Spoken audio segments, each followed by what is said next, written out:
So please welcome on stage the best panel discussion.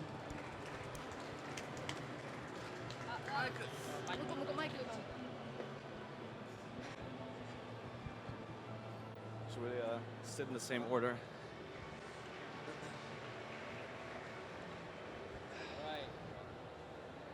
Hello. Okay. All right. Hello, everyone. This is Kenichiro Hara from DCM Ventures. We are Menlo Park-based venture capital. So today we have two key members from Ripple on Fireside Chat. Let me introduce them again. So Stefan, he's a CTO of Ripple, and David, he's a chief cryptographer at Ripple. So David and Stefan, it's very honored to have you on this Fireside Chat in Tokyo. And let me dive into the questions. So first, tell us your story. How do you get started in this field? Do you want me to start? You want to go first? You want to go first? I'll go first. So the way I got started in crypto was I had just sold my previous company, which was completely unrelated, nothing to do with payments. But as a result, I wanted to kind of take a break and not do anything too intense for a while. And I came across Bitcoin, and I've always had sort of an understanding of payments and like the fact that payments were a big pain point for entrepreneurs and for a lot of people. And Bitcoin seemed to promise a solution or promise a way forward. And it was very technologist driven at that time. It was all geeks and so on. And so it felt like I would fit right in, and I kind of joined the community, and yeah, that's how I got into it. So my story starts in probably the middle of 2011. I was working for a company that does secure cloud storage and secure messaging, and I was always interested in cryptography. And I actually just was kind of browsing randomly one day, and I think I used a website called StumbleUpon, where you tell it what you're interested in, it tells you what it thinks you should be interested in. And it pointed me to this website for Bitcoin. And I think it took me about an hour before I had that aha moment that this might be the next big thing, that there was something really different, really important here. Plus the point, I was a cryptographer, and this seemed to be something that was like cryptography was right at the heart of it. So like, why am I not involved in this? So I found my way around the Bitcoin community, and at least at the time, they were very open and welcoming. They were all very excited about what they were doing, and I started to develop on top of it. I'm actually really surprised because I never knew that you found it through StumbleUpon. I found it through StumbleUpon as well. So a big shout out to that website. Well, it has a more important role in the history of Ripple than either of us Than knew. we ever realized, yeah. Okay, interesting. So you guys have been very famous faces in this field. So I actually had two questions. Why you guys are Joel Kotz and Just Moon? Well, I'll go first. So when I was in high school, I had a friend who was starting a bulletin board system. Anybody here know what a bulletin board system is? Okay, we got a couple of older people here, or people who are interested in the early tech. So he asked me if I wanted an account, and I said, sure, why not? And he said, you want to use your real name? And I'm like, hell no, I don't know what I'm going to be doing on this. I don't want people tracking. I mean, I didn't want my real name. So he said, well, what name do you want to use? And I said, I don't know, just make one up. Well, Ren and Stimpy was pretty popular at the time. Anybody here know Ren and Stimpy? Probably a couple of you do. Stimpy's real name is Stimpson J. Katz, C-A-T. And so he said, well, I'll make you Stimpson J. Katz, K-A-T-Z. That's sort of a little more human. And after a while, I started to do things that were more serious. I was talking to people about ideas that were important, and the internet started to become more of a part of my life, and I decided I needed a less ridiculous name. But I didn't want to do like a hard cut, and I didn't want to reveal my real name. So I engaged on a kind of strategic rebranding. I don't know if any of you know the story about how 3M got its name from Minnesota mining and manufacturing, but the same idea, like I wanted a slicker, less cumbersome name, but I didn't want to just like have a new name one day. So I hatched this plan where I would first go from Stimpson J. Katz to Stimpson Joel Katz. I mean, why not? I had a middle initial, it had to stand for something, right? And then I went from Stimpson Joel Katz to S. Joel Katz. That's something a lot of people do if they don't particularly like their first name, they prefer their middle name, they abbreviate their first name down to an initial, and then I just dropped the initial. And so that's how I became Joel Katz. Cool. So for me, like, there's a lot of theories out there, I think, about what Just Moon means. Like, more recently in the crypto community, to moon means like for a cryptocurrency to go very high. Has nothing to do with that. For a long time, people thought I was involved in Just Coin somehow because Just Moon, Just Coin, nothing to do with that either. I actually chose the name all the way back in, I want to say 2003. And what's happening was I was running a website at that time that was sort of involved with gaming, the gaming community. And my nickname at that time was Moon, just like the word moon. And there was a very famous video game player, so esports player, and their name was also Moon, and they came from the same small town in Germany, and they were just a year older than I was. And so a lot of people assumed, since I was sort of on IRC and I was an admin and so on, they were like, oh, you're that famous video game player. And I would always say, like, no, I'm just Moon, like the guy who runs the site. And so the Just Moon just stuck, and I stuck to it. All right, that's cool. That was very mysterious for me. All right, it's good to know. So let's move on to the questions around the protocol. So if you could go back and reinvent Bitcoin with fundamentally better approach, what would you do? I mean, you can't really answer that one because you kind of did that, and XRP is the result. That is kind of exactly what we did. We had the advantage of looking at how Bitcoin had performed for about 2 years, seeing what we liked and what we didn't like, and we had the opportunity to keep what we liked and change what we didn't like. But I think one of the key differences and one of the important things is building in governance from the beginning. I think people were very naive in the beginning that you didn't need governance, everybody could just enforce all the rules.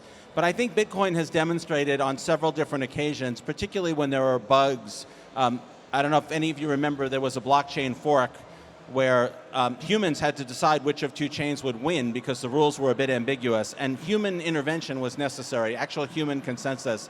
And I think one of the key things that Bitcoin got wrong, largely either for ideological reasons or lack of experience, was they didn't realize the importance of some kind of governance. And I think they pay that price to this day because it's very difficult for the protocol to adapt. One thing that we all thought in the early days of Bitcoin was that if any new technology came out or any new protocol, they couldn't unseat Bitcoin or threaten Bitcoin dominance because Bitcoin could just adopt any technology that was beneficial. And I think time has proven that you need governance to adopt new technology. You can't just form an ad hoc group to do it. And as we've seen in the recent fork. So I think the importance of governance is something that was badly missed in the beginning. Yeah, I would say for me the biggest thing would be when I first got into Bitcoin, I always thought that the blockchain would be the solution. The fact that it's a decentralized system would be the sort of key feature of it. And I think now more that it's not how your ledger works that's important, but rather what is the environment around the ledger, the environment that ledger operates in.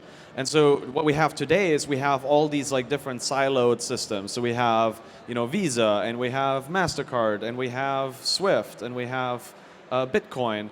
And right now I can't do a transaction from one system to the other, right? I can't make a payment across.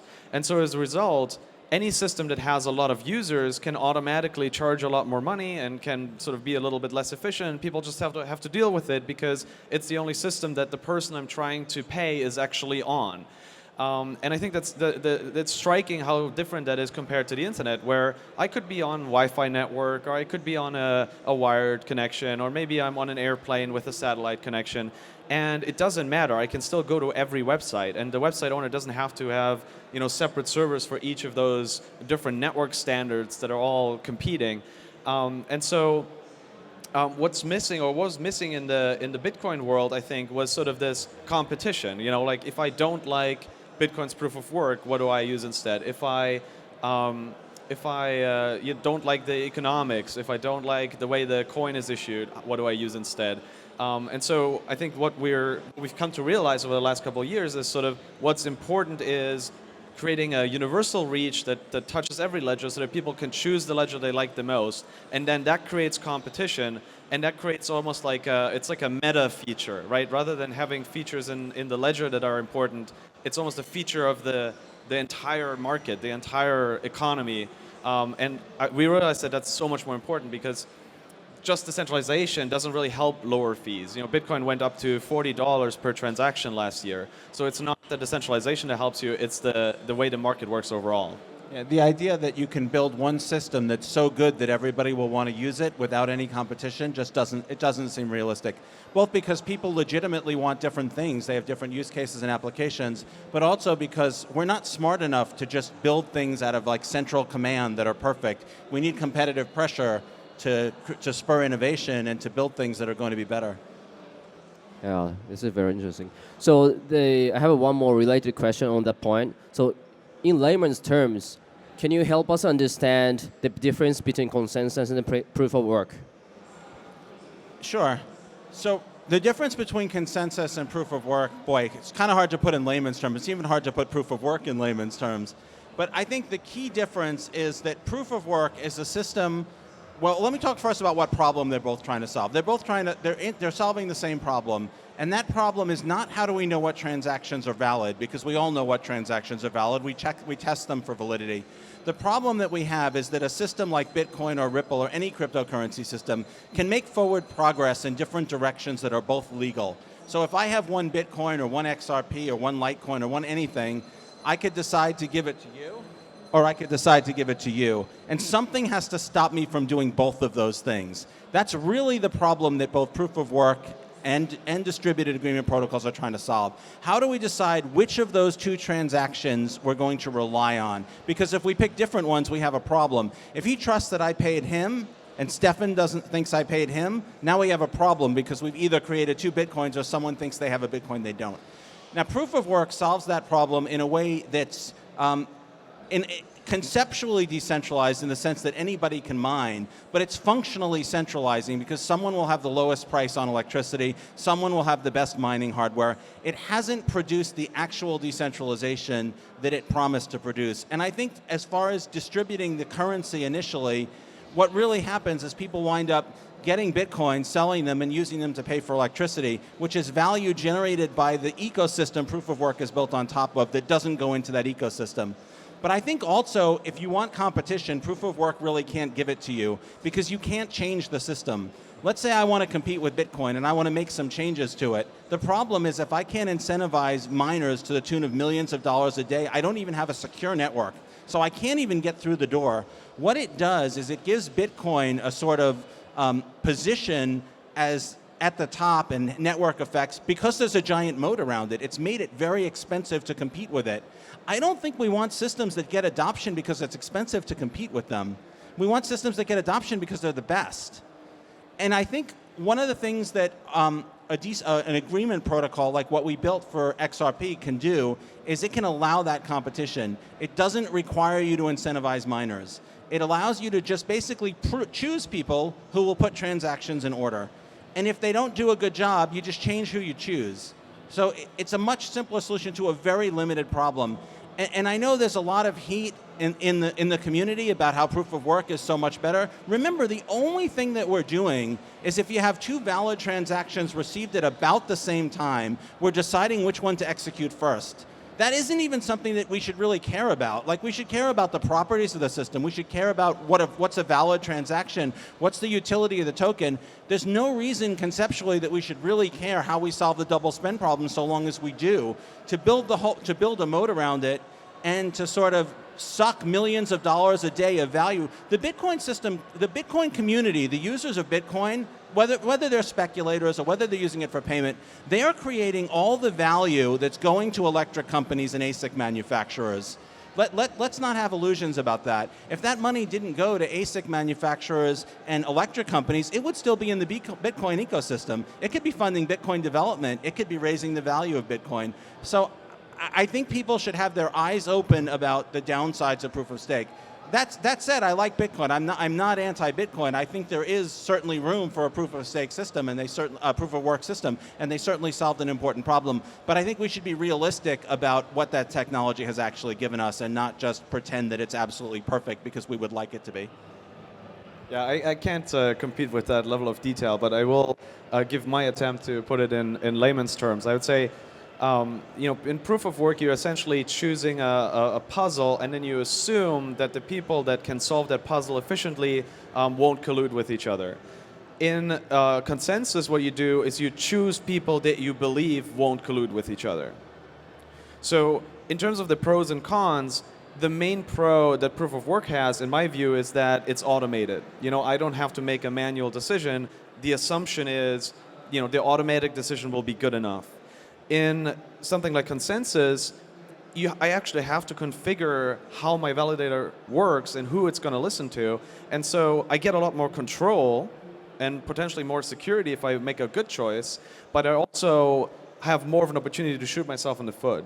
And it's easy to understand why Ripple would go into more of an enterprise direction, because if you think about it, if you're an enterprise, you're probably sophisticated enough to make those choices effectively and then end up with a much more secure system with much better validators, more geographically distributed, better uptime, more secure data centers, and of course you don't waste all that electricity. But if you're targeting like consumers, if you want to have a completely like anonymous underground system, something like that, then you'd want to use something like proof of work probably. Cool. So today we have like a few thousand tokens out there. And what makes XRP different from any other assets? I have to say the use case, the use case for settling payments, and I think secondarily I would highlight the cost, the ability to handle 1,000 transactions plus per second, the ability to have certainty of transaction confirmation in just a few seconds.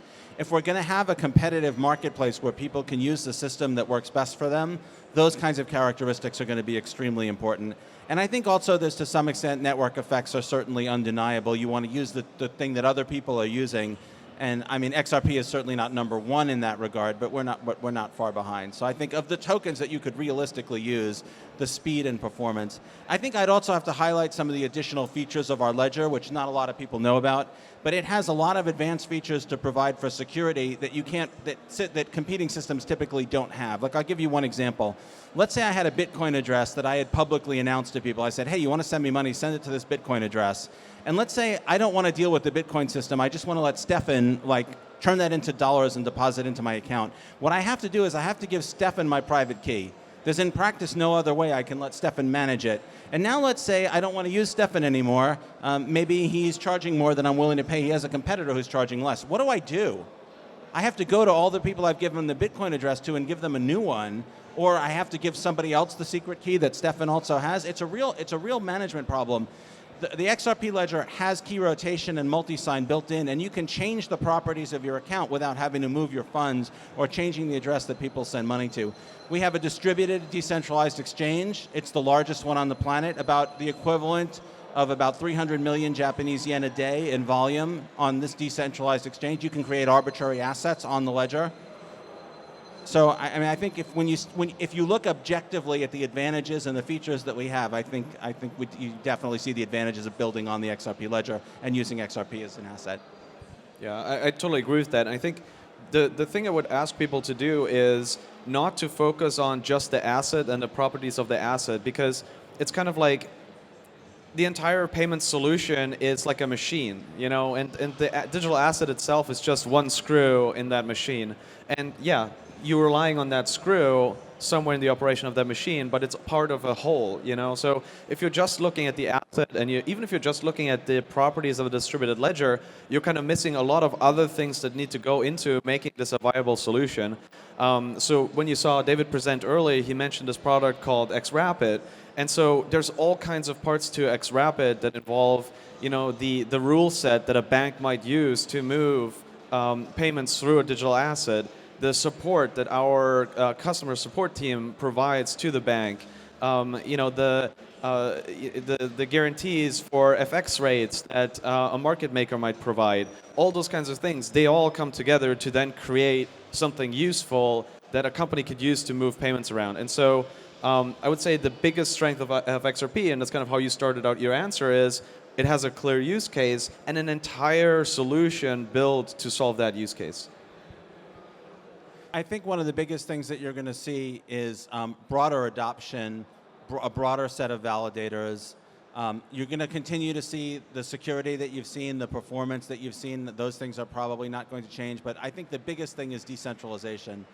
I don't think that significant innovation is needed on the ledger side. I think the ledger has the features that we need for the use case and for related use cases.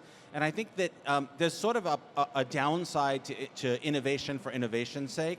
When you change a system that people are using, everybody who uses that system has to analyze and understand that change. At a minimum, they have to say, oh, that doesn't affect me, I don't have to do anything about it. But that decision has a cost. So I don't think that you're going to see tremendous innovation at the ledger level. I don't think that's really where it needs to be. The ledger needs to be secure, it needs to perform well, it needs to be decentralized, and it needs to be well governed in the sense that if there's a problem, you have to have a process to fix it. But it's everything around that that's important. And for the future of XRP outside the ledger, exchange adoption, the pools of liquidity that Ripple's working to build for XRapid, it's that whole ecosystem that I think is where the real value is going to be. Yeah, so I think with XRP, the thing that you mentioned, the reliability has been sort of the focus. And there's a lot of use cases that we intentionally didn't implement because they would have jeopardized the number one use case, the payments use case that we're most interested in. And so I would say, like, what's the roadmap? Like, it's not a very exciting answer, but the answer is to keep being the only digital asset that's actually cheap, reliable, and fast to transfer 24/7, every day, with 5 nines of availability, and hopefully more even. So that's kind of what we're focused on, and yeah. Yeah, like, to know what you are, you also have to know what you aren't. There's kind of a tendency to want to be all things to all people, and I don't think that's possible. I don't think there can be one system. There can't be one ledger that's going to be all things to all people. And we get people who ask us about use cases like trade finance, which is very exciting. It's a good use case for a technology similar to what we're doing. It's a use case that we could have pursued, but we opted to pursue payment and settlement instead. And I think you're going to see us just ensuring that we provide the features that those use cases require.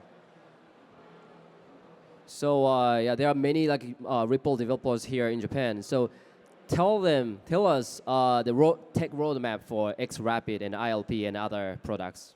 Yeah. So right now, ILP is at a point where we can start to actually build real applications. So I don't know how many of you saw the keynote that I gave yesterday. And that is just one example of a use case, basically helping to fix the business model of the web, giving web developers and companies that have web apps or web presences, blogs, video sites online, everything like that, giving them a new way to monetize that content in a way that they can get money directly from the user without any intermediaries, without ads, without having to get users to subscribe and so on. And so it's a really great use case because it requires you to have very small payments, many senders with many receivers, and so it's a great way to leverage some of the technology that we're building. So I think that's the answer for the ILP side. It's if you're a web developer, go to intellegio.org, go check it out. There's tutorials. You can play with the technology. It's really meant to be used. It's not it's not behind a walled garden. It's not for enterprise. It's something that any developer can try out right away. And then for XRapid, do you want to? Should I? You can. Yeah. So for XRapid, I think it's mostly like we have a couple of companies that are in production right now, like Qualix, for example, sending payments into Mexico using XRP for liquidity. And so I think the next step for XRapid is essentially to scale it up, get more customers. So I wouldn't say that's probably not something where external developers have much way to get involved unless you're a kind of company that we're working with. But it's kind of like just scaling up the network, getting more customers. Yeah. So a lot of people wonder how ILP ties into what we're doing on the XRapid and the XRP Ledger side. I just want to point out another key difference between us and many other companies or projects. Many other companies or projects that have a particular token or blockchain that they're pushing, their objective is to get people into that blockchain, to lock people into that solution, to offer features that will draw people into that system. Or force them to use it or tie it into other things. Our approach is exactly the opposite. We think that if we build a system that's the best for a particular use case, people will use that system if they're free to use the system of their choice. So paradoxically, to drive XRP adoption and to drive use of our ledger, if we really are the best for this use case like we think we are, what we need to do is we need to drive competition. We need to enable a level playing field where the systems that are the best can rise to the top. It's to some extent a paradoxical strategy that we're building this ILP, which is an open protocol. It's a very simple protocol. It can be used by any ledger, whether it's a blockchain type ledger, whether it's a traditional ledger. But what it will enable is for different use cases, the ledger that's the best for that use case will be able to be used without obstacles. So if I have assets on one ledger and you need to get paid in another ledger, I can do that. We believe that if we have that level playing field and if we have that broad market that we can, it's like if you think about a company like Twitter, what's their market? Their market is internet users. Like Twitter doesn't have a service if they don't have a market. So Twitter benefits from an internet. If they're the best service for short messages to be shared, then they want broad internet adoption. They don't need the internet to seek to trick you into using Twitter. They don't need the internet to be biased or unfair. And that would hurt them, because they want the broadest possible adoption for them to have the broadest possible market. Our strategy is very, very analogous. Interledger will not only make payments better, cheaper, and eliminate that sort of lock-in, but it will allow the best ledgers to dominate their use cases because they won't have that kind of lock-in. I often like to compare Ripple to Cisco, because Cisco, they didn't need to own TCP/IP. They didn't need to make it proprietary. They benefited plenty by being the best vendor for sort of enterprise-grade routers. And so what we want to be is like the best vendor for enterprise-grade routers for money. And we want P to be the best asset for routing money. And so at the height of the internet boom, actually became the largest company in the world by market cap, just to give you an idea of how big of an opportunity that could be. And so for us, that's plenty big. And in fact, if we didn't pursue this kind of strategy, if we pursued a strategy like, let's say the Bitcoin maximalists, where you're trying to get everyone to use your particular currency and your thing, then the risk that you're taking is that some other interoperability solution does come out, and then other people are optimizing their solutions for that world, and you have missed the boat. And so we think it's very important to build for like an interoperable future where there is a lot of competition, because that's driving us to have very high efficiency and very good user experience and so on. Cool. So let's touch on the title of this workshop, Internet of Value. So why should we care about Internet value? So, I mean, I have my own personal stories that I like to tell whenever I explain like why do I care about payments. I think by and large, what's going on right now is that there's sort of this increasing centralization that's happening. So if you look at the internet, more and more traffic is going through fewer and fewer websites. More and more people have Facebook pages and not their own websites. And I think partly what's driving that on the payment side is that payments is just introducing a lot of friction that only large organizations can deal with. And I'll give you an example. So if you want to support payments into a lot of different jurisdictions, a lot of different countries, what you're going to have to do is you're going to have to support a lot of different payment methods. You want to pay into Tanzania? Well, there are 3 major mobile money providers in Tanzania that you need to support. You want to make payments into China? Well, you hopefully support Alipay. You hopefully support TenPay, and so on.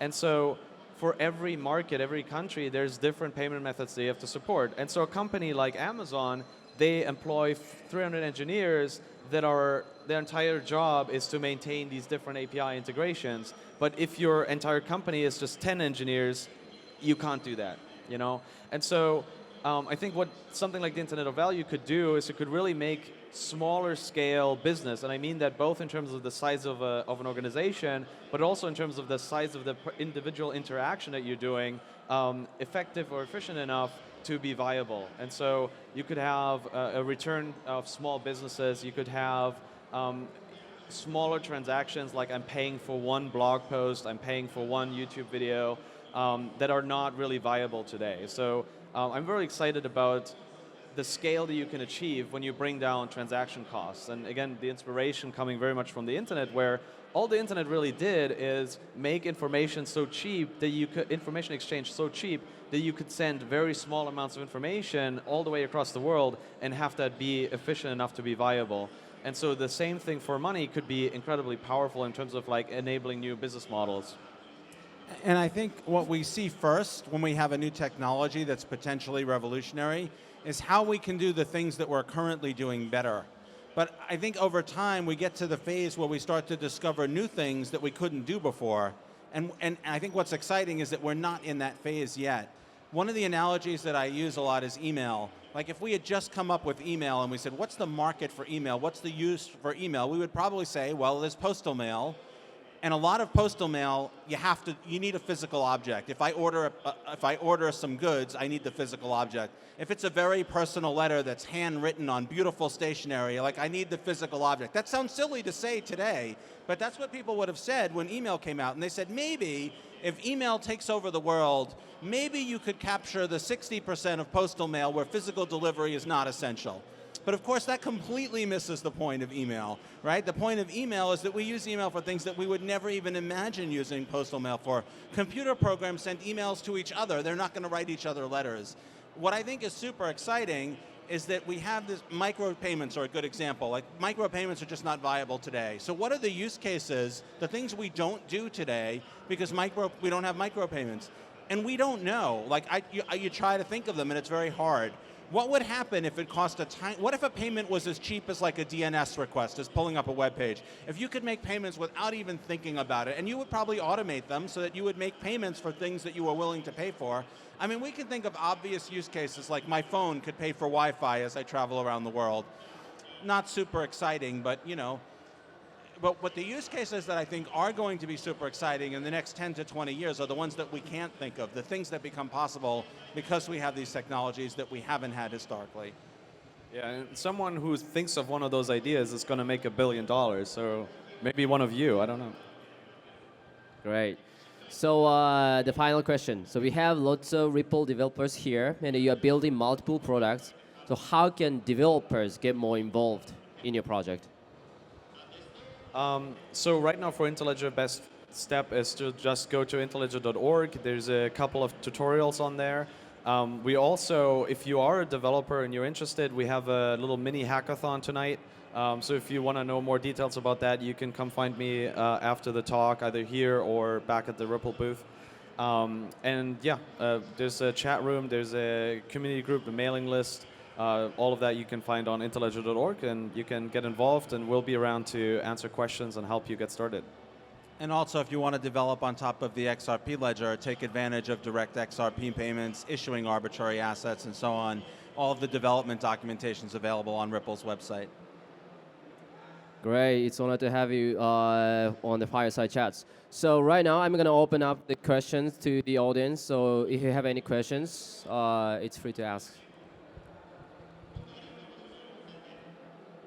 Just a quick questions about, like, can you share with us a little bit about the plans to enter the Chinese market and things like that? Yeah, thank you.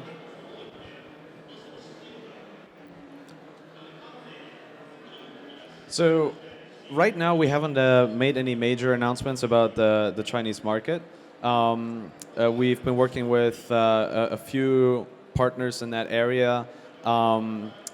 But yeah, I don't have any announcements or anything to make at this time. Sorry.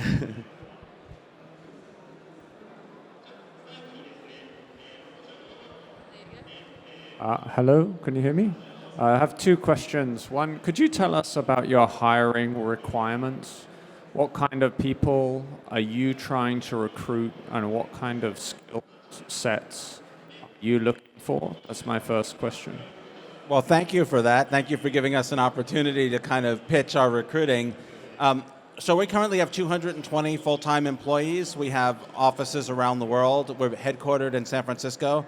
We have a lot of open positions that you can find on our website, and that's everything from technical to marketing to business development, regulatory compliance, legal, I mean, across the board. We're looking for people who are strong in areas where we're not strong. We're not looking for people who are clones of people that we already have. And we're looking for people who are excited to work on interesting problems. Yeah, I think one thing that I would highlight is sort of a love for payments. So we have a set of company values, and one of them we call Live It, which is we want people to have a certain passion about what they're working on. And so, you know, if you have had personal experiences with payments friction, maybe you've moved to a different country and it was very difficult to get set up, or maybe you've tried to start a business and run a small business that's interacting globally, and you know some of the pain points there, that definitely helps because it kind of keeps you motivated, and it keeps you empathizing with our customers, which is really helpful. Okay, thank you. Could I ask a second question about Japan payments specifically? There doesn't seem to be a winning payment service in Japan. A lot of people are paying with their subway cards in convenience stores. People are paying with credit cards on different websites, but no one's winning. From your perspective, do you see a reason why Japan hasn't got a winning payment system? And do you have any thoughts about what could be different about this market than the other markets you've looked at? So, I mean, obviously, I'm not an expert on Japanese culture, but from what I understand, it's a very cash-driven culture. So, you know, I've heard stories all the way to like people keeping bundle of cash in their fridge as a way to save, and so as a German, we're also a very cash-based culture, so I can somewhat understand that. And I think like part of what's been the issue is that the domestic settlement systems, Sengen and others, are not actually incredibly efficient and well suited for sort of retail payments. And so whereas in some other countries like the UK, for example, with the Faster Payments Initiative, and China, where a lot of mobile money is already very successful, there hasn't been a really good solution that integrates with where people are actually holding their money, which is in the banks, and kind of like your day-to-day retail payments experience. And I think that there is an opportunity to build something like that. We've recently taken a first step towards that with an app called MoneyTap. So this is an app that's been released by the Japanese banking consortium, over 60 banks here in Japan, that is adopting Ripple technology. And the app kind of, it changes the user experience for domestic bank-to-bank payments in Japan. So, today if you make a domestic wire, you have to kind of enter the bank, the recipient information, you have to like get the right kanji and everything. And so if you're a foreigner, if you're a foreign business person, it's kind of difficult to get that right. And so with MoneyTap, you can actually put in like a phone number, or you can scan a QR code, and it automatically figures out all the right bank details. And so far, it's just a beta. It's just being trialed right now. But I could totally see that sort of application, helping to change Japan and move it more towards a cashless society in the future. I think one interesting difference in Ripple's approach to other companies is that we kind of took a bottom-up approach compared to other fintech companies. Most fintech companies are working at the very top layers where the systems are interfacing with the users. They're like new wallets or new ways to hold money. We're kind of working the opposite way from the bottom up, working on a new way to actually move money at the lowest layers. And I think what you're going to start to see happening is that as those bottom layers become more capable, that functionality will start to get pushed to the top. The challenge that you face today when you try to build new customer-facing top layers is you're building on top of existing infrastructure that was designed with completely different use cases in mind. So I'm optimistic that better solutions will appear in the future as those lower level systems improve, as they become more capable of faster payments, as they have lower costs, as the pools of liquidity become more open and deeper. I think you'll start to see those things pushed up.